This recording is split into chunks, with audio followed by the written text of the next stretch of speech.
好多人咧對保險業嘅認知咧，仍然停留喺一個好膚淺嘅層次上高。佢哋會覺得咧做保險咧都無非想賺錢嘅啫。但係一心諗住賺快錢進入到保險行業嘅人咧，通常都係賺唔到錢嘅。相反啦，喺保險行業做得好、做得成功嘅團隊領袖啊，一啲嘅保險業前線同事咧，佢哋咧都會抱住一個長期主義嘅心態嘅。乜嘢係長期主義咧？就係堅持做一啲困難但係正確嘅事情。咁喺保險行業嚟講，乜嘢係困難但係正確嘅事情咧？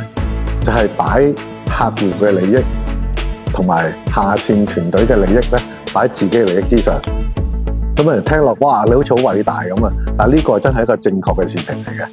只要你咁樣做咧，無論係客戶好啦，下線同事都好咧，都會好支持你，令到你嘅生意咧越做越大，你嘅團隊越做越強。